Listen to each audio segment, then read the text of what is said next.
A terrifying cult discovered deep in the woods. A pulse-pounding pursuit. And a creepy coworker with stalker tendencies. Headphones recommended. Listener discretion advised.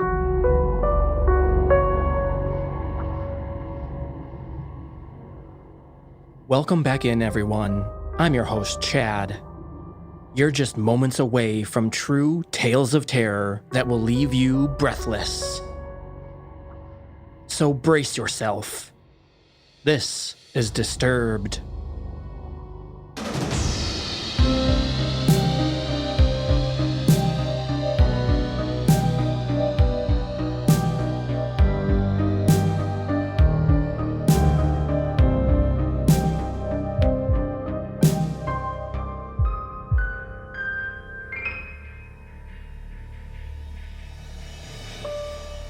We return off the heels of Christmas. Here's to hoping everyone had a safe and enjoyable time and got all those terrifying gifts you were hoping for. And a Happy New Year to all as well. This episode is dropping on New Year's Eve. If you're planning to let loose a little bit this evening, make sure you have a plan for getting home safely. And lastly, make sure to stick around to the end of the episode to hear a teaser for a brand new episode of Disturbing Calls. But enough about all that, let's get into it. Our first tale of the evening comes courtesy of Reddit user Outworlder39, and he certainly got more than he bargained for deep inside the woods. Performing this experience is Tom Aglio.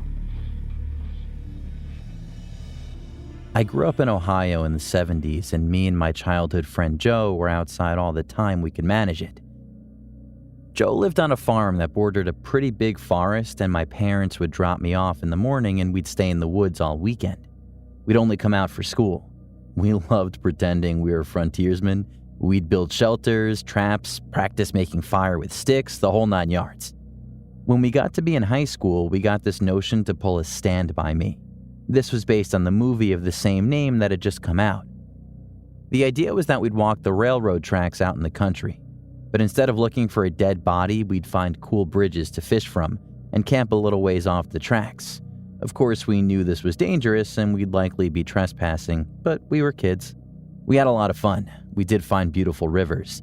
We discovered bridges no one went to. We fished. We hid from trains. At night, we camped in woods just near the tracks and made small hidden fires. Nothing bad ever happened. It was idyllic. In fact, it was so fun, we did it multiple times. Never had a problem. After high school, me and Joe went our own ways. We both left home, but always stayed in touch and always tried to coordinate visits so we'd see each other occasionally. Well, one summer in the mid-90s, it worked out that we were both in town for about a week. We'd do stuff with family in the day, and at night we'd either catch drinks at a bar or sit outside Joe's house around a fire and talk about the old days. One night, me and Joe got to talking about our Stand By Me trips. Well, nostalgia and beer are a hell of a mix. Soon we decided to take a day, walk the rails, camp one night, and walk home. The day came. We started out early morning. We had my wife drop us off in our old spot where we used to start, right outside our hometown. She thought this was absolutely crazy and made sure to mention it. When she pulled away, Joe suggested that instead of walking the usual route, we take the opposite direction, just to be adventurous. We knew the land well, we had a map, so I gave a what the hell and off we set. The day went fine. It was fun and a little sad, but in a good way. We found a bridge and sat on the edge, smoked a joint and moved on. We had no fishing gear, but we brought some canned food and other stuff. Before night started to set in, we picked a spot to camp. It was a thick forested area, trees on every side of the train tracks, so you felt like you were in a tunnel. We had brought small hammocks to sleep on, but before we set them up, we decided to do a little scouting of the perimeter. Now, this is what we used to do in the old days too. We'd walk the area around a little bit to make sure some dude's house wasn't just over a hill and we were actually camping in their yard. We walked maybe 100 or so feet into the woods and up a small incline. We figured if we didn't see anything from on top of this short hill, we'd be fine. But when we got to the top, we saw an old building down at the bottom, about 100 yards into the woods. It was barely visible. We pondered over what to do. We both assumed it was a sugar shack or something because there didn't appear to be a clear road into it. From where we were, there didn't look to be anyone in it either. All was quiet, no movement could be seen, no lights. We decided to walk a little closer just to make sure. We came down the hill very slowly, and as we neared the building, we saw it wasn't a sugar shack at all. It was an old church. It looked like it had been abandoned for years. There was a squat, sagging building whose wooden planks were almost black from years of moss and rot. A cross still stood on top of the place, also weathered black. None of the windows had glass and there were no doors, just open doorways. We got close enough to see inside. There were rows of pews and a built-up section in front for a preacher to stand. We didn't go all the way in. We didn't want to. Beyond all that, there was no sign of anyone else. No footprints, no paths, no roads. It was an abandoned church. We left immediately and went back up the hill to our spot we had picked to camp. Having a hill between us and the church made us feel better, but we were still a little uneasy. We chalked it up to the natural creepiness seeing a church in the middle of the woods would elicit. Besides, at this point it was dusk and we just decided to rig up our hammocks and go to sleep and move on into early morning. Night set in, and as we lay in our hammocks and shot the shit, we began to hear something in the direction of the church. Our conversation about it went a little like this. Do you hear that? What the fuck is that? It sounds like people singing. And it did sound just like singing. We both slid right out of our hammocks and hunkered down, straining to hear more. We listened for a minute or two and the singing continued, but it wasn't getting louder. Finally, we decided to creep back up the hill and see if we could spy where the sound was coming from. We could still move very quietly in the woods from the old days. It was second nature to us. The moon was barely out, but it provided enough light so you wouldn't walk right into a tree, but it was near pitch black. We didn't use flashlights as we crept slowly up the hill, and we didn't talk. When we got to the top, we saw light in the distance. It was coming from the church, and the singing was coming from inside. Joe and I put our heads close together and had a hushed conversation that boiled down to, "Can you believe this shit?" The light looked to be candlelight from the way it flickered, and though we tried, we couldn't make out what was being sung. It sounded like church music, but in another language. We sat and watched for a while, trying to see who was in there, but we only saw occasional shadows. We had no intention of getting closer either. We had about a football field length between us, and we aimed to keep it that way. The singing continued for a bit, and then it stopped. After that, a booming male voice began to chant. I was already freaked out, but this voice thoroughly scared the shit out of me. It sounded like some Old Testament preacher you see in movies, but again, it was like he was speaking in a different language because we couldn't understand a single word. Eventually, it got to where the single male voice would say something and then a bunch of voices would answer in song. This lasted for a while, and then they all broke into this long, sustained wail that just kept getting louder. It got so loud and so disturbing that I covered my ears. Then it stopped. At this point, I was just getting ready to say, "Let's get the fuck out of here," when Joe put a hand on my shoulder and hissed, "They're coming out." We were far enough away that we couldn't make them out really well, but what we could see was a line of figures walk out the open doorway, all holding hands in single file. We could see some of them had flashlights. They began to sing again, and the light from the flashlights began to move toward us and the hill. We booked it down to our campsite, grabbed our shit, and ran to the tracks. Once there, we ran down the tracks in the direction we had come from. After a few minutes, we stopped and looked back. We saw lights coming down the hill. They were moving erratically, like whoever was holding them was shaking them. We continued to run in spurts and walk as fast as we could. We eventually stopped seeing the lights and came to a road. By our map, we knew a small town was about 15 minutes down it, and we walked there, got to a 24-hour gas station, and called my wife to come get us. My wife and other friends all just thought it was kids messing around, but I heard those voices and they sure as hell didn't sound like kids to me. Not sure who those people were, but it was definitely the creepiest thing that happened to me out in the woods.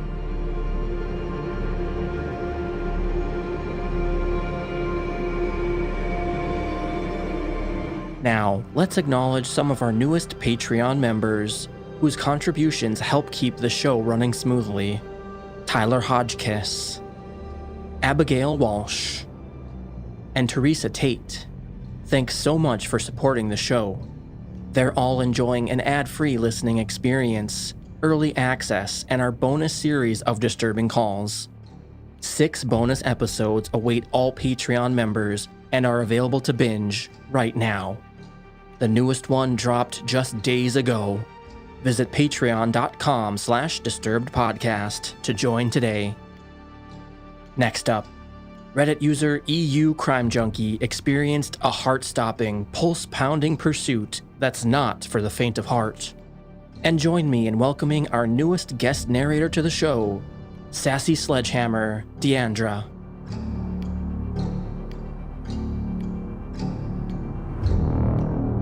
When I was 13, I broke my leg in a nasty bicycle accident. I ended up in a plaster cast from my hip to my ankle for 8 weeks. As it was coming up to Christmas, my younger brother wanted to go to the theater to see the Christmas show. I was 13, moody, and accompanied by a bright pink cast everywhere I went. I was not feeling it. My dad, never one for going to the theater, offered to take me to Pizza Hut instead. It was a rare opportunity to spend time with my dad, who was often working very long hours. He worked as a police officer, which, at the time, I didn't really take an interest in what he did. We had a great evening at Pizza Hut, and we got back into the car to go home with full bellies and some leftover pizza. I remember babbling away to my dad as I had been the whole night. Enthralled, I had my dad's undivided attention. After a while, I noticed he wasn't really responding anymore. We were fairly near home, but still on the main roads before we turned off toward our housing estate. At first, I thought he just lost interest, but I glanced across and noticed he was permanently looking in the rearview mirror. I asked him what was up, and he said, "The car behind us has followed us all the way from Pizza Hut." I glanced behind and commented that we were still on the main roads. I couldn't see that this was an unusual route for this guy to take. He said I need to see whether he is. I don't want to lead this guy to our house. I rolled my eyes. My dad was always paranoid about stuff like that. We couldn't even tell friends we were going on holiday because he was convinced the house would be broken into while we were away. We were coming up to a residential area before ours that I knew from doing a newspaper round. I suggested the street coming up on the left, as it looped around in a horseshoe shape through a housing estate and brings you back out onto the same main road we were on, just further up. Nobody would take this road to come out onto the main road again. My dad turned off, and so did the car. I will never forget that feeling, that sinking feeling as I watched the car sharply turn behind ours. The car placed its full beams on. I let out a gasp and looked to my dad. He'd gone into work mode. He had completely shut me out. He accelerated down the street, and as we came to the main road, I saw there were many cars still on the main road. He pulled straight out on the main road, meaning the car coming on the main road needed to brake sharply and held down their horn at us. I kept my eyes on the road ahead, breathing deeply as my dad weaved in and out of lanes. A part of me was completely terrified, and a part of me was still convinced this was not really happening, that he had exaggerated or mistaken this. He wasn't really following us. I dared to look in the side mirror and saw it was a different car behind us. I felt myself relax a little. We turned left at the coming roundabout, giving very little room to anyone, and a few moments of holding my breath, thinking we were going to hear the sound of metal on metal. The street we had turned onto was slightly quieter than the road previous. I slowly glanced into the side mirror. It was still a different car behind us. I sighed relief and thought this had really been my dad's imagination. Suddenly, the rearview mirror became completely illuminated again, and I awkwardly turned in my seat to see a car pull out sharply from behind the car behind us and pulling quickly behind ours again. I looked to my dad again. He grabbed his phone from his pocket and told me to call someone in particular in his phone and put it on speaker. My hands were shaking. I could barely press the buttons. A cheerful voice answered, And before he could say anything else, my dad quickly summarized what had happened. There was a pause, and I could hear voices speaking in the background, radios, beeping and answering through radios. My dad barked at me to keep naming the streets we were on to the guy on the phone as my dad randomly turned down streets, trying to keep onto main roads. I'm randomly calling names and trying to remember to say the direction we were heading. The car was so close behind us and completely blinding any view behind us. All I could think was, please don't hit us. If we crash, I cannot run. What the hell can I do? My leg had only just been plastered. I knew I stood no chance. I suddenly wondered if they were getting close enough to take a shot at us. This for me was unthinkable. It was England. That was not the norm. Why the hell would someone want to shoot us? We continued to weave down streets and random turns as I was tossed around the front seat, clutching onto the mobile in my trembling hands. The voice on the phone shouted, "Turn into the Tesco parking lot that's coming up on the left. We have 3 response vehicles coming from the other direction." My dad sharply turned into the car park, skipping the red light. I shut my eyes, again waiting for the sound of metal on metal. As we swung into the near-empty car park, the car behind us in close pursuit, blue lights surrounded our car from what felt like all directions. The sound of sirens was deafening. My dad got straight out of the car and ran behind the car. I screamed, still thinking someone could have had a gun, and tried to look over my shoulder to see when my door swung open and a police officer was crouching into the car to help me get out. My arms were completely jelly. I could not even use the crutches to help me stand. Another police officer came, and between them, they helped me as I hopped to the back of the police car. They were kind and tried to distract me as I was trying to see what was going on and where my dad was. I couldn't really see from my angle, and I also couldn't turn properly due to my leg. They did their best to reassure me, and one had clearly just been through the nearby McDonald's drive-thru, offered me his tea. I just sobbed, begging them to tell me what was going on. My dad, after some time, came over to the car and told them to take me home. He had checked in. My mom was back home with my brother. As the police car turned around in the car park, back toward the entrance, we could see the police surrounding the vehicle, and 3 men in what looked to be their late 20s were handcuffed, leaning over the car, whilst a sniffer dog and 2 police officers were taking things out of the car, one of which was a baseball bat. When my dad got home later that night, I asked him what it was about. Who the hell were those men and why were they following us? He was very reluctant to tell me anything. He did admit it was because of him they were following us. He explained that he was in a drugs team that dealt with, how I understand this as an adult, the interception of large shipments of drugs that were being transferred across the country, and sometimes people lost a lot of money when they were caught. I just stared at him. I had no idea what to say. He just shrugged and said, "Sometimes people get upset about that. Dear drug lords who my father took your drugs or money from, I'd rather not meet."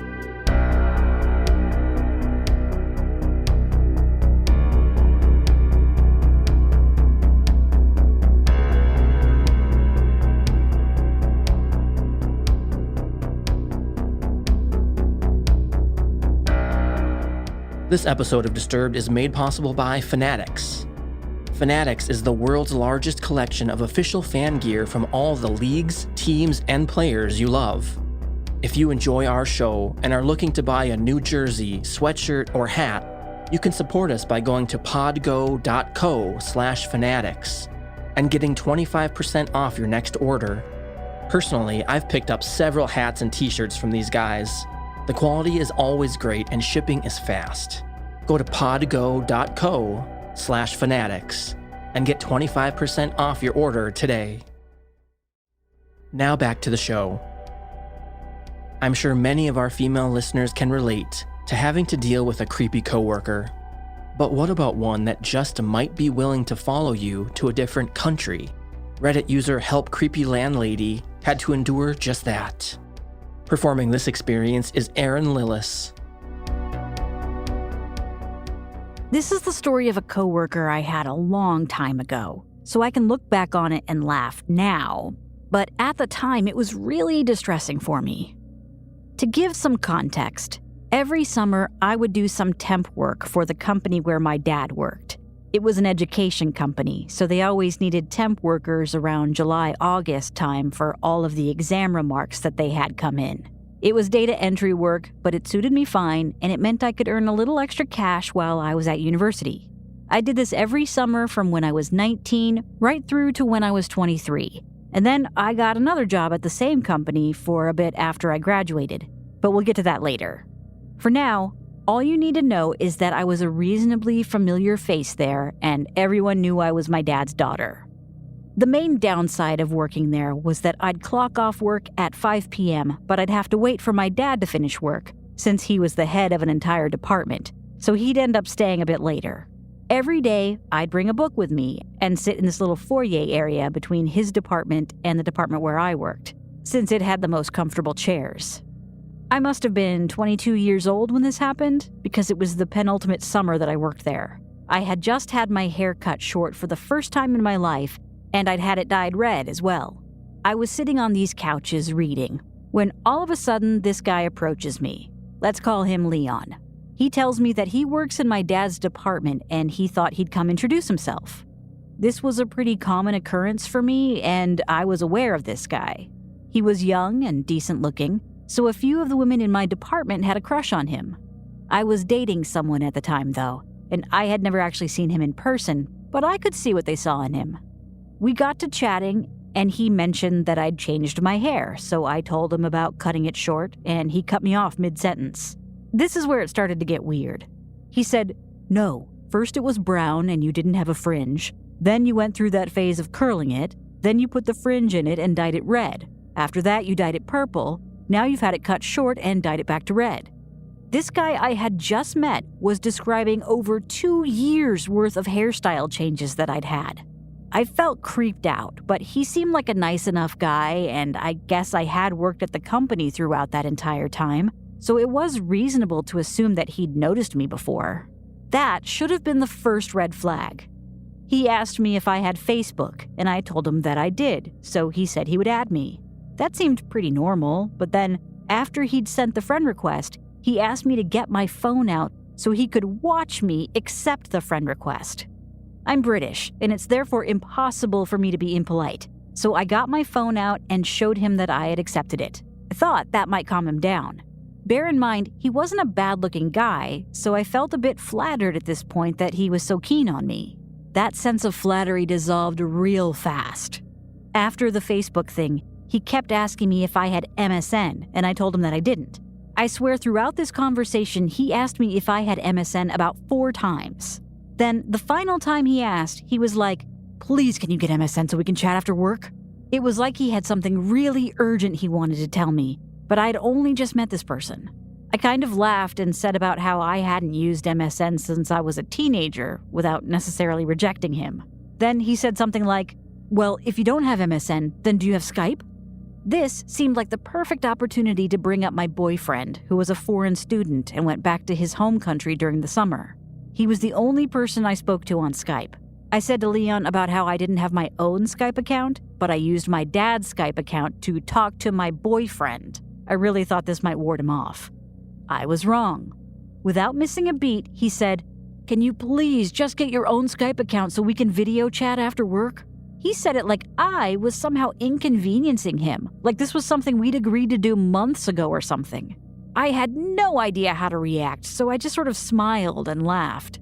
Thank the heavens, someone from my dad's department walked past at that moment and was like, "Leon, aren't you meant to be at your desk?" He scurried off pretty quickly after that, but not before reminding me to get my own Skype account and send him the details. I told my dad about the whole exchange in the car ride home, but all he said was that Leon was very friendly and that a lot of the women in his department liked him, so maybe I had just misunderstood the situation. I thought he was probably right, so I tried not to let it bother me. Later that evening, however, I was on my computer doing university work when a message popped up on my Facebook. It was Leon. All the message said was, "We like the same movies." I don't know what it was, but something about this message freaked me out so much. I decided not to respond and logged off Facebook, hoping that he wouldn't notice I had been online. The next day, after work, I was sat in my usual spot when Leon comes over to me. His face was like thunder. At first, I thought he was just having a bad day and was walking through the hallway, but my heart dropped when I realized he was walking directly towards me. "Why didn't you respond to my Facebook message?" I was stunned. How was I supposed to respond to that? Who says stuff like that in real life? Lucky for me, I didn't have an opportunity to respond because he started off on his tirade. I'm not even kidding. He started listing all of the movies we had in common that he had seen on my Facebook profile. Batman the Dark Knight, Watchmen, Scott Pilgrim vs. the World, Fight Club. I just sat there watching him reel off all of these film titles. Once he was finished, all he said was, "It's okay, I forgive you," and then walked off back to his department. Over the next couple of weeks, he came and found me in my spot every day and talked at me from the moment I sat down to the moment my dad came to get me. I don't remember many of the other exchanges, but I do remember distinctly one day pretending to pick my nose when I saw him coming to see if it would put him off. It didn't. It got to the point where I'd get so stressed out after work that I'd go and hide in the toilets for as long as I could. But the women I worked with started to notice and think I was weird. Eventually, I broached the subject with my dad, and he gave me his car keys after my shift so that I could go hide out in his car rather than in the building. So I'm camped out in his car, and I'm still feeling quite tense, but after about 20 minutes, I start to feel at ease. Surely he won't come looking for me out here. Wrong. I look over at the main entrance, and my heart drops. He is coming out of the door, and he's scrutinizing all of the cars. I sank down as far as possible into my seat, but I wasn't fast enough, and he saw me. He comes rushing off and starts tapping on the glass. So I open the door and ask him what's up.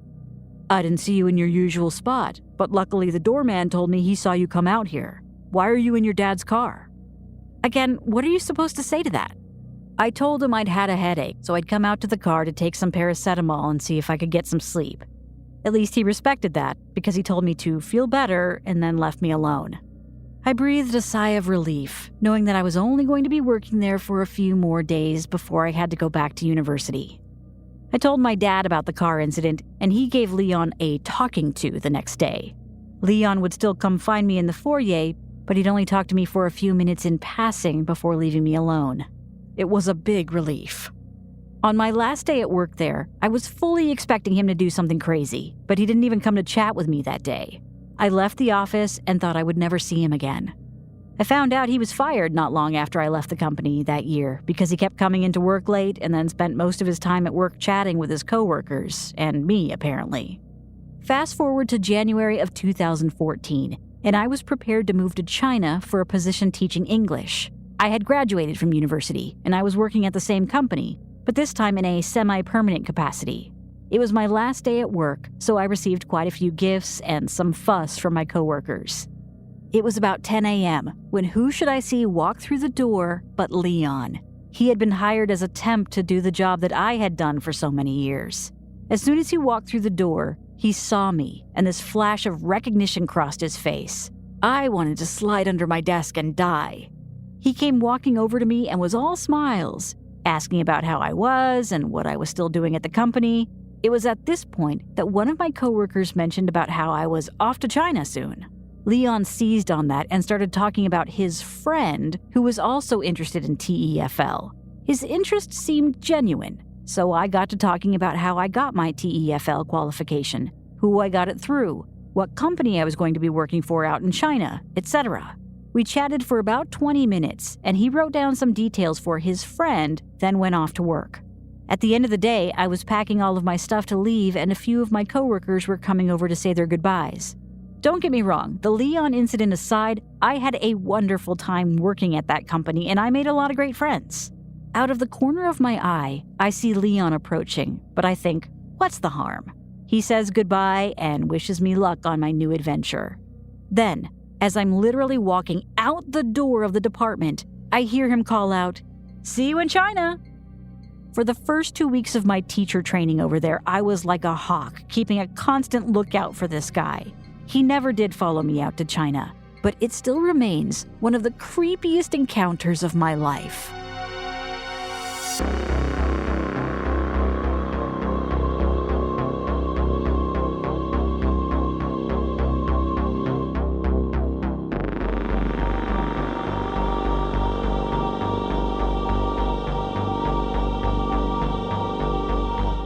And before we go, a little New Year's treat for you guys. The teaser for our newest upcoming episode of Disturbing Calls. 911, what are you reporting? Yeah, my house is getting robbed right now. He pulled a knife out. He came at me like with a stabbing motion. I'm Dylan Pearson, and I just killed 2 people. Okay, this guy's put out a gun. Yeah, I'm still hiding in the closet. There's blood everywhere. The guy that's in our yard, he just... Sam, what's he doing?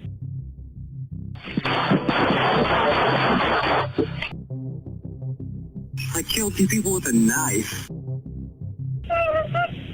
Ma'am, is he shooting the man? Yeah, he shot him.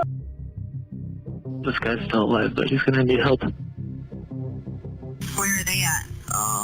Well, they're here physically, but they're not here, spiritually. Their bodies are there? Yeah. I just killed a man. I'm sorry. Oh, poor Sandy just stopped breathing. Poor Sandy just stopped breathing. Poor Sandy. Can you hear me?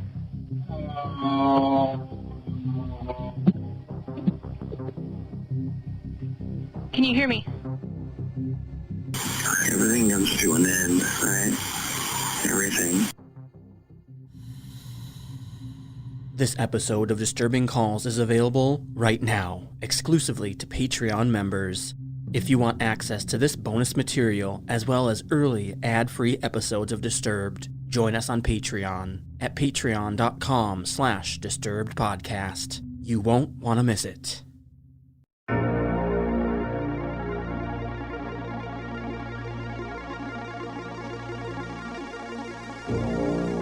Disturbed is a Disturbed Media original podcast. Musical score by White Bat Audio, CO.AG, and Kevin Hartnell. Thanks for listening. We'll be back next Thursday with a brand new episode. And stay safe out there, y'all.